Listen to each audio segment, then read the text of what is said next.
Hello everyone, welcome to philosophy junction. My name है दीपक कुमार। आज के सत्र में आप सभी का स्वागत है। जैसा कि आप सभी जानते हैं कि एक बहुत ही बड़ी अपडेट निकल कर आ रही है, मैं जिसको आपके सामने प्रोवाइड करने वाला हूं, जिसको सुनकर आप खुशियों से झूम उठेंगे। आप सभी जानते हैं कि बहुत दिन से हलचल चल रही थी कि बिहार में असिस्टेंट प्रोफेसर की वैकेंसी कब आएगी, फाइनल ड्राफ्ट कब आएगा, रिजल्ट क्या रहेगी, सिलेक्शन क्राइटेरिया क्या रहेगी, किस API स्कोर पे होगा या रिटन एग्ज़ाम होगा, तो सारी क्लियर हो गई है। मैं सबको आपको एक एक बिंदु के बारे में विस्तार से बताऊंगा। जो आप हिंदुस्तान के असिस्टेंट प्रोफेसर बनना चाहते हैं, उसके लिए सारी प्रक्रियाएं चेंज कर दी गई है। जो पहले उम्र सीमा भी 40 कर दी गई है। उम्र सीमा से क्राइटेरिया, रिजर्वेशन माने फॉर्म भरने से लेकर के पूरे एलिजिबिलिटी आपको एक एक वर्ड बाय वर्ड बताएंगे कि कैसे इस बार हुआ है। अब हिंदुस्तान के असिस्टेंट प्रोफेसर बनने के लिए आपको रिटन टेस्ट देना पड़ेगा। देखिए, status for appointment assistant professor including contractor appointment for assistant professor in the university of Bihar 2026 में बहुत बड़ा ही बदलाव किया गया है कि हिंदुस्तान का असिस्टेंट प्रोफेसर बनना चाहते हैं, सहायक प्राध्यापक बनना चाहते हैं, तो उसके लिए बहुत ही बड़ा बदलाव किया गया है। Short extent and contents. These status might be called the studies for appointment of assistant professor, including contractual appointment of assistant professor in the university 2026 में एक बहुत बड़ी बदलाव की गई है। जो पहले it salary applicable the university and the constant college governor and under Bihar state university act 1976 and Patna university act 1976 and any other university of the Bihar decide the state government.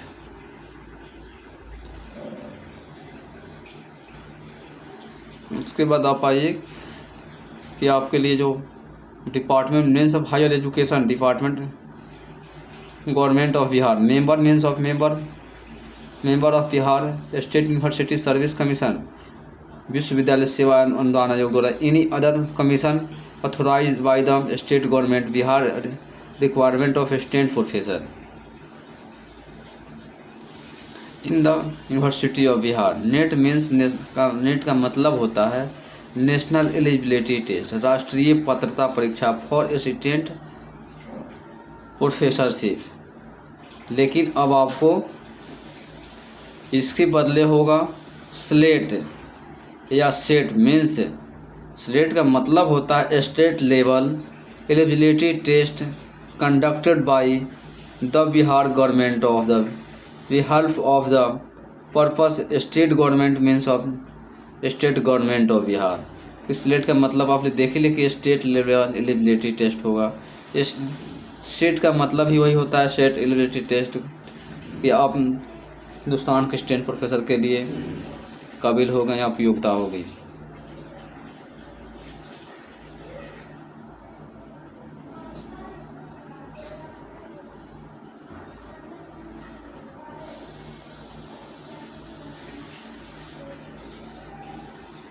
देखिए, अब आपकी क्वेश्चन आएगी फॉर्म कौन भर सकते हैं। तो यहाँ पर देखिए, रिक्वायरमेंट ऑफ असिस्टेंट प्रोफेसर, इसका 3.1 में ऑब्जेक्टिव दिया। The objective is ensure candidate process optimum knowledge of subject, teaching and research capability, the ability of motivated student and proficiency and modern teaching tools and technology, and are selected for the minimum qualification prescribed by UGC rule। जो state professor के लिए minimum criteria को जो रखा गया है कि उसमें आपको टीचिंग की क्वालिटी, जो टेक्निकल युग के अनुसार से बच्चे को आप कैसे मोटिवेट करते हैं, इस सब कला आपके अनुसार आपके पास टीचिंग की संपूर्ण विधिता होनी चाहिए। The appointment shall be made through an open all India advertisement, कि जो इसका जो एडवर्टाइजमेंट होगा ओपन ऑल इंडिया के लेवल पे आपका टेस्ट होगा। The appointment of a state professor regular contractual shall be made of recommendation of the commission by the conducted university in the accordance with the minimum qualification processed by university commission यानी UGC का मतलब होता है university grants commission modify by governor.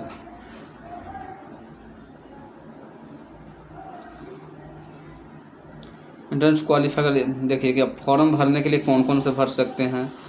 आपका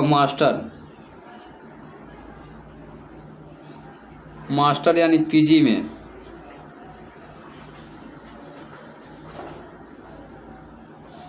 जो होना चाहिए minimum जो आपके होना चाहिए 55% मार्क्स होना चाहिए।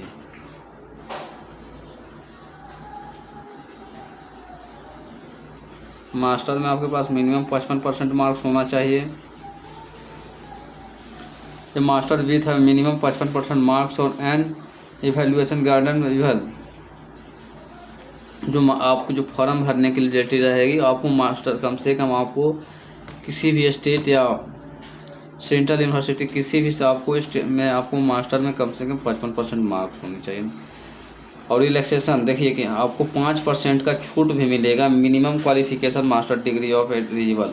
आप यदि AC ST हैं AC ST ABC non creamy layer by BC creamy layer candidate को जो है बिहार परसेंटेबिलिटी के अनुसार आपको 5% का छूट मिलेगी।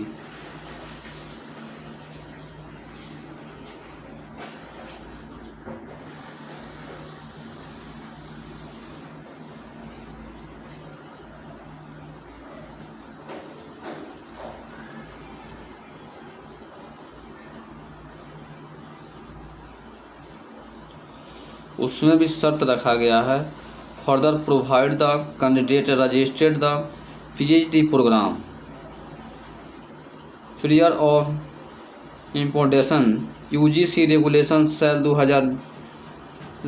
2009 shall be governor by provision the extension by the registration of the institution awarding the degree with PhD candidate shall be required net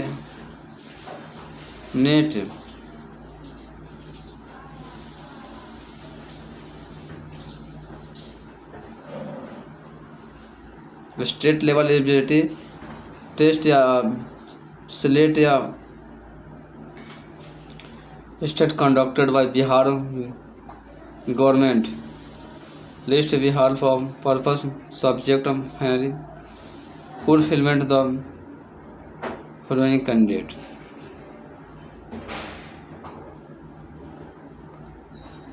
the PhD degree of candidate has been awarded in regular mode। आपका जो PhD का course होता है regular mode में होता है या आप उसके साथ दो कोई काम नहीं कर सकते हैं जो इसके लिए शर्त रखा गया है कि PhD आपका रेगुलर मोड में होना चाहिए। The PhD thesis has been evaluated at least to external examiner कि जो आपका PhD का थीसिस होता है शोध प्रबंध होता है उसका इवैल्यूएशन तो इंटरनल एग्जामिनरों के द्वारा या परीक्षकों के द्वारा किया जाना चाहिए। And open PhD viva voce of candidate has been conduct मतलब कैंडिडेट का के लिए भी PhD का वाइवा होना चाहिए ओपन होना चाहिए।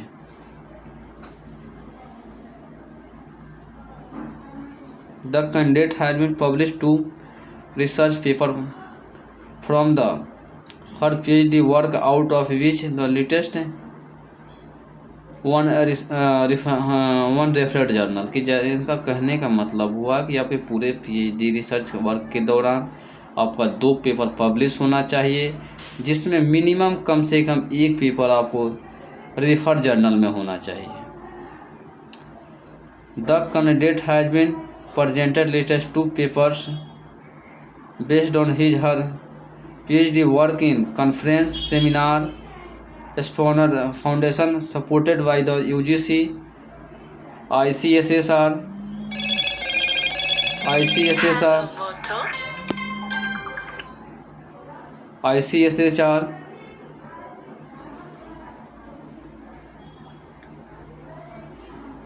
और एनी सिमिलर एजेंसी की। जो इसका कहने का मतलब हुआ, एक कैंडिडेट को पीएचडी प्रेजेंटेशन जो है 2 पेपर प्रेजेंट करना है, वो कोई पीएचडी वर्क के दौरान कॉन्फ्रेंस सेमिनार होना चाहिए कि जो राष्ट्रीय यूनिवर्सिटी ग्रांट लेवल के स्तर का हो।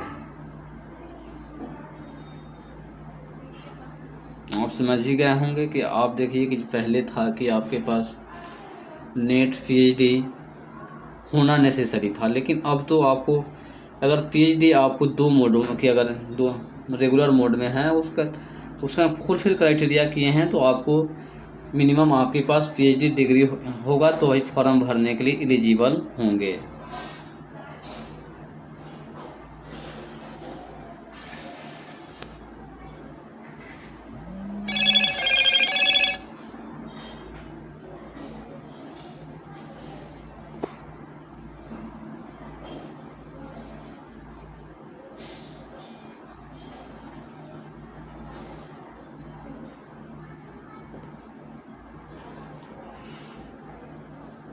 उसके बाद देखिए, और the PhD degree has been obtained from foreign university institution of ranking among the top 500 in the world university ranking at any one of the following qualification education the university.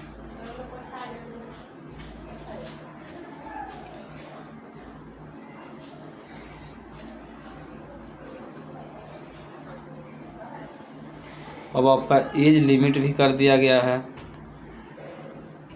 The minimum age of appointment as assistant professor shall be 21 year and maximum 40 year. जो अब आपकी as की criteria रहने वाली है, जो as की criteria रहने वाली है, मिनिमम 21 वर्ष और मैक्सिमम 40 ईयर। यार 1 July of the year advertisement as relaxation और which the state relaxation the with disability of governor India processing fee the commission shall भी determine of application processing fee deemed appropriate of the inviting application। Selection criteria regular appointment होगा, जो selection का mode होगा regular होगा।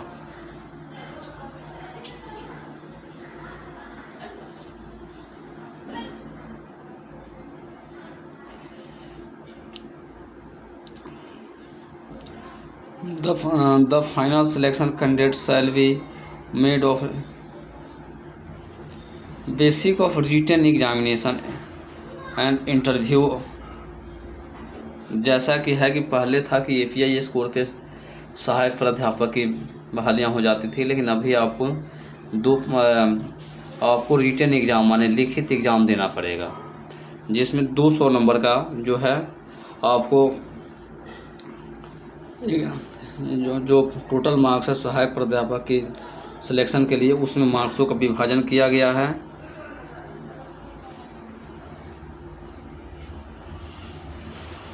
जिसमें आपको देखिए written examination होगा जो 175 अंक का होगा। इंटरव्यू जो होगा उसके लिए 25 अंक रखा गया है, लेकिन maximum 13 marks shall be awarded has been teaching skill and test be interview board of for the teaching skill. आपको टीचिंग स्किल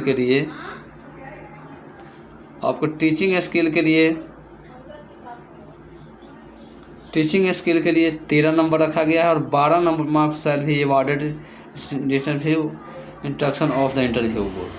यानी इसमें भी जो है कि 200 नंबर के आपको जो आपकी जो सहायक प्राध्यापक की सिलेक्शन क्राइटेरिया है उसमें 175 मार्क्स का एग्ज़ाम होगा और 25 नंबर के सिलेक्शन में जो होगा 13 नंबर का आपका पढ़ाई जो आप बच्चे को क्या स्किल दे रहे हैं उस टीचिंग स्किल पे 13 नंबर का आपका बोर्ड पे जो पढ़ाएंगे उसके टीचिंग स्किल के रखा गया। 12 नंबर आपको इंटरव्यू बोर्ड वाले के आपके उस मार्क्स का निर्धारण करेंगे 12 में आपको कितने लाइक देना है।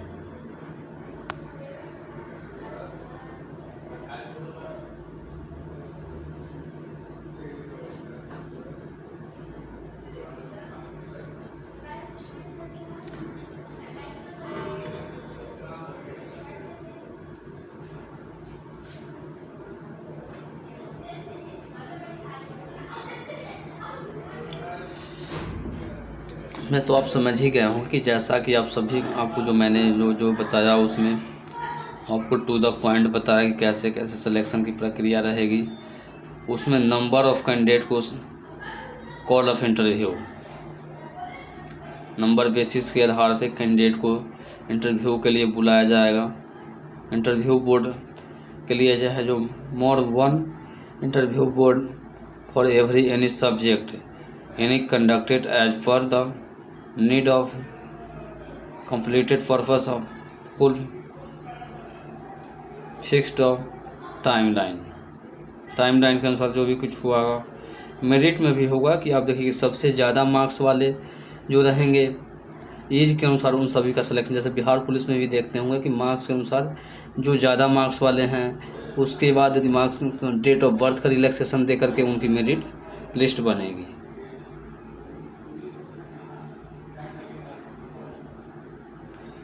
अब यदि आप देखिए कि आप यदि गेस्ट फैकल्टी के लिए भी सिलेक्शन का नियम बदल गया है, जिसके लिए आपका API स्कोर रहेगा। Collection of API score contextual appointment the API score shall be Callum flow. देखिए कि आपके लिए जो इसमें मार्क्स रखा गया है, देखिए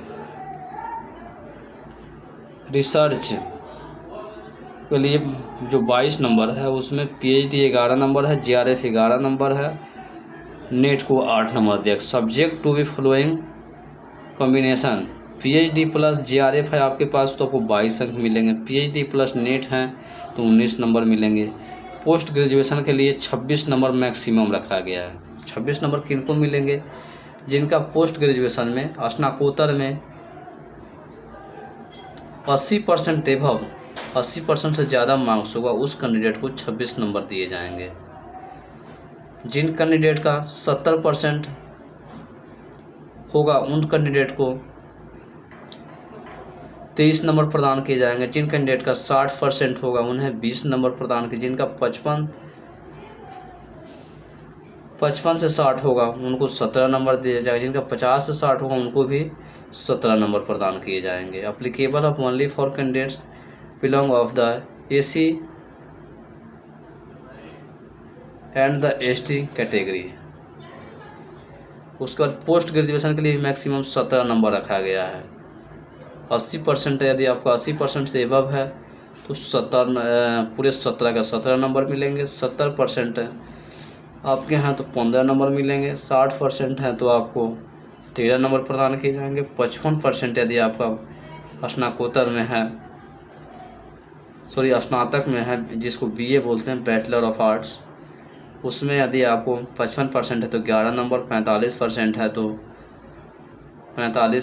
तो 9 नंबर प्रदान करें। लेस देन 45% है तो 0 नंबर।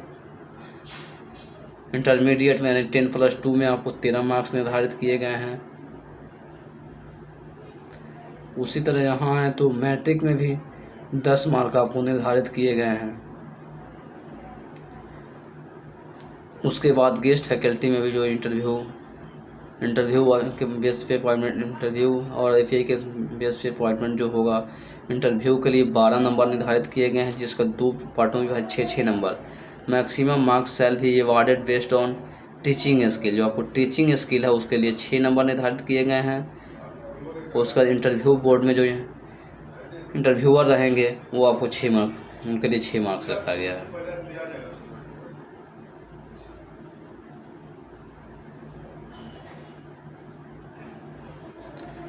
ये रहा सहायक प्राध्यापक की सिलेक्शन लिस्ट की लेखा जोखा जो आप समझ पाए होंगे। एनेक्चर 1 को भी आपको लेकर के चलते हैं कि देखिए आपको यहाँ जो क्या है जो मेन चीज़ आपको बताना भूल गए तो जो अभी आपको परमानेंट सहायक प्राध्यापक के लिए जो लिखित परीक्षा होगी उसका फुलफिल यहाँ पर आपको कितना कौन क्वेश्चन कितने रहेंगे, 175 मार्क्स के तो एग्ज़ाम होंगे ही, आपको मैं बता रहा हूँ। देखिए आपका जो क्वेश्चन रहेंगे very short answer type, number of question 20 रहेंगे, मार्क्स ऑफ अलॉटेड ईच माने एक नंबर का वेरी शॉर्ट टाइप में आंसर रहेंगे कि एक लाइन में आपको आंसर या एक शब्द में देना है। शॉर्ट टाइप आंसर भी आपके 15 क्वेश्चन रहेंगे, मिनिमम 2 मार्क्स के लिए रहेंगे, टोटल मार्क्स 30 हुए। रीजनिंग बेस्ड एनालिटिकल टाइप के 15 क्वेश्चन होंगे जिनके 3 मार्क्स निर्धारित किए गए हैं, 15 × 3 45 marks. Long type answer 10 question रहेंगे जिसके लिए पर क्वेश्चन के लिए 8 मार्क्स निर्धारित किए गए हैं, 10 × 8 80 मार्क्स होता है, टोटल आपका 175 मार्क्स होता है। Explain note board guideline, the very answer type should be explore conceptual understanding of the subject, not merely memory based. The answer must be one word, fill the blank, one statements। 2 number में जो रहेंगे जो short answer type should be explore the regulation, mapping, conceptual undertaking and focus of synthetic analytical ability on interest subject concept। typing answer of response should be one paragraph, one image, one paragraph। Third में रहेंगे जो reasoning based type question रहेंगे, 4 number जो long based question रहेंगे। Next 2 the minimum qualification marks in the written examination applicable candidate belong the respective category of reservation shall be follow। देखिए आप general category से आते हैं तो आपके लिए 175 के मार्क्स में कम से कम 40 मार्क्स लाना होगा, 40%, यानी 40% का मतलब होता है 175 का 40% निकालेंगे तो आपको कम से कम 70 नंबर लाना होना चाहिए। BC यानी बैकवर्ड क्लास से आप आते हैं तो आपको 36.5% मार्क्स लाना होगा। यदि आप EBC कैंडिडेट से आते हैं तो आपको 34% मार्क्स लाना होगा 175 में। शेड्यूल कास्ट SC ST से आते हैं तो 32% मार्क्स चाहिए आपको। Candidate of the responsive category obtain the minimum marks shall B interview for the salary with in range of 1.3। यदि आप 175 के एग्ज़ाम में मिनिमम कम से कम अपने कैटेगरी के अनुसार इतनी % मार्क्स लाते हैं तभी आपको इंटरव्यू बोर्ड में इंटरव्यू के लिए कॉल आ सकता है, नहीं तो आप इतना से कम मार्क्स लाते हैं तो इंटरव्यू के लिए आपके पास कॉल नहीं है। आप समझ गए होंगे कि आपको हिंदुस्तान के असिस्टेंट प्रोफेसर बनने के लिए क्या क्या जो क्राइटेरिया है पहले से पूरी चेंज हो गई है, जिसको मैं अच्छी तरह से समझा पाया। Thank you watching for this video.